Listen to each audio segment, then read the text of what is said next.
So I'm a massive advocate for studying psychology. And the downside with psychology is that it's not taught in schools. Now, I'm sure you're watching this and you're thinking to yourself, yeah, of course you can take psychology classes in college. You can minor or major in psychology. There's plenty of psychology classes. I don't treat that as, I won't say real psychology, but I don't treat that as extremely valuable psychology.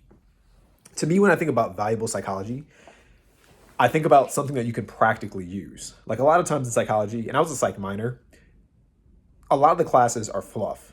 There are things about statistics, there are things about how to analyze data, there are concepts, things that apply in theory, but there aren't that many things in psychology, at least that I was aware of when I was in college, taking psychology as an undergrad.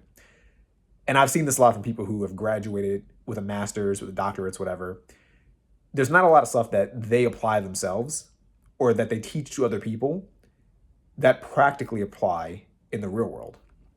Now, me personally, I think when you kind of get into things like dating, like the science behind dating, the science behind behavioral science, when you get into marketing, sales, things of that nature, you're really studying psychology and you're seeing psychology in a very practical sense that can be applied, that you can teach other people, that they can apply themselves. It can be replicated. It's relatively predictable. That to me is like the realest form of psychology. Now, the reason why I bring all this up and the reason why I think people should learn psychology is because there are people out there who learn psychology and they use it against you. They use it to your detriment. And I think the best way to spot that and the best way to counter people trying to use psychology to your detriment is to understand it yourself.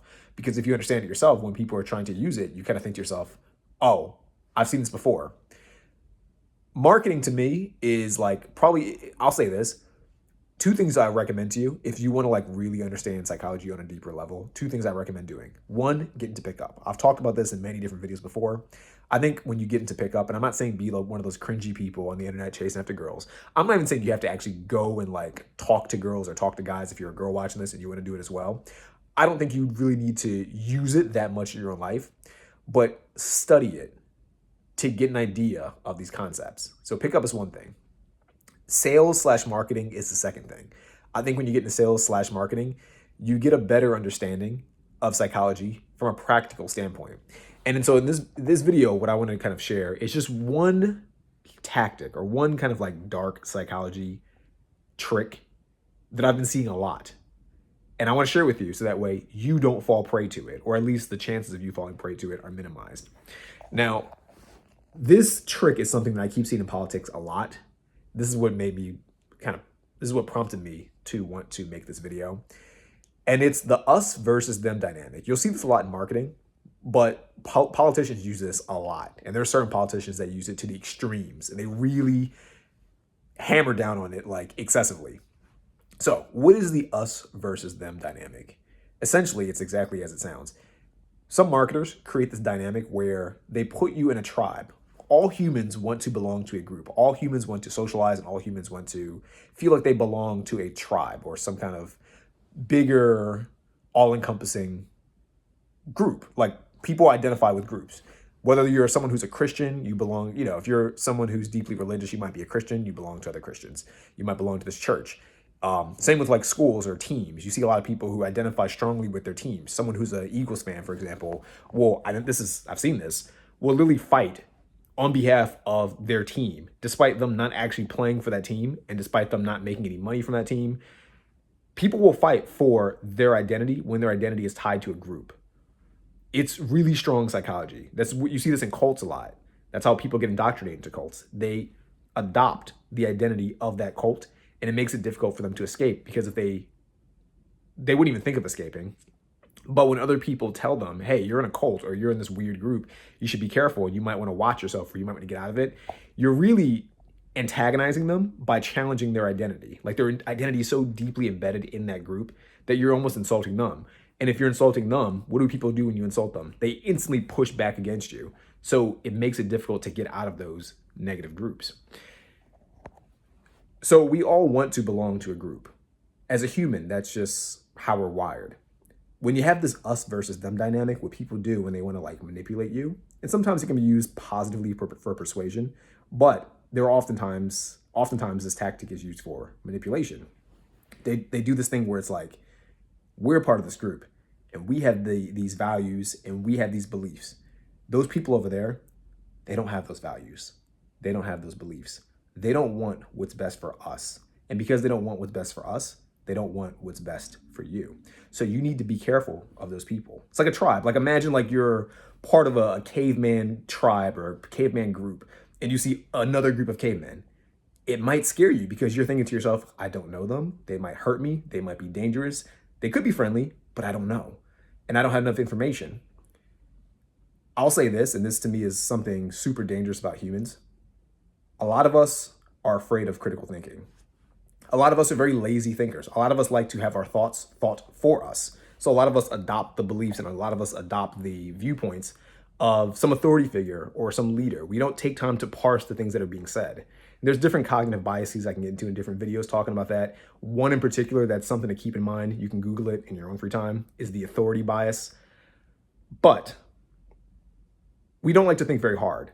So if someone that's above us says, hey, I'm your leader, that group of people over there, they're the bad guys. We're the good guys, but they're the bad guys. Be careful.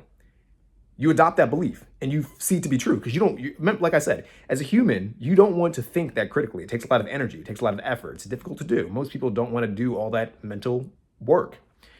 So you believe it. And the danger comes when you really start to adopt those beliefs so heavily that you antagonize a group of people that were never your enemies to begin with.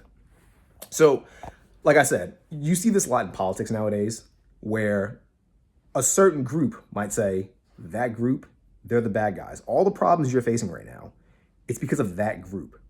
Any issues you have, any unhappiness you feel, any stress that you've accumulated over the past couple of years, it's because that group makes it so. That group is responsible. We're the good guys. We're the ones trying to do the right thing. We're the hardworking people. We're the ones who are trying to make certain places, certain countries, a better place. They're the ones taking that away from you. And what does that make you do? If you believe that authority figure, then you believe the things they say. And then what do? You act on their beliefs. And that could lead to murder. That could lead to deaths. That could lead to unnecessary antagonization of a different group. And obviously, I'm not going to spell out any particular groups.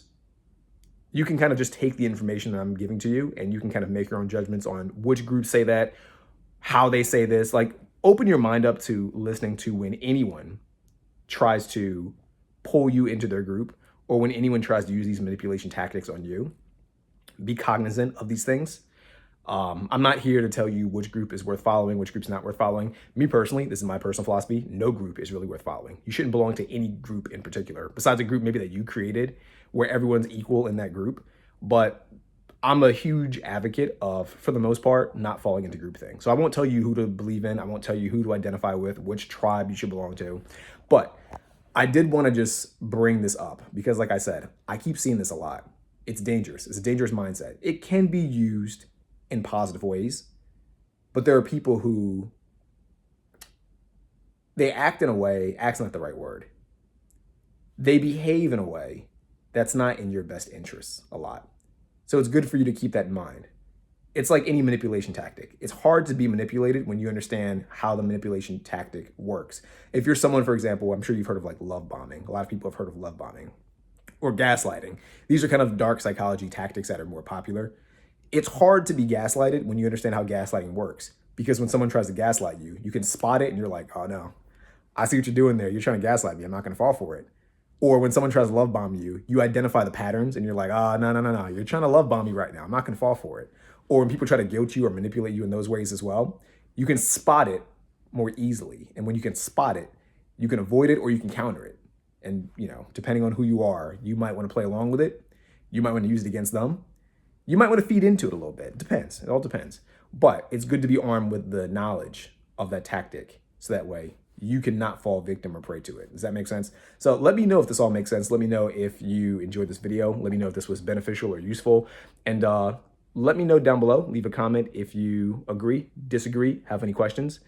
And yeah, I'll see you in the next video. Peace out.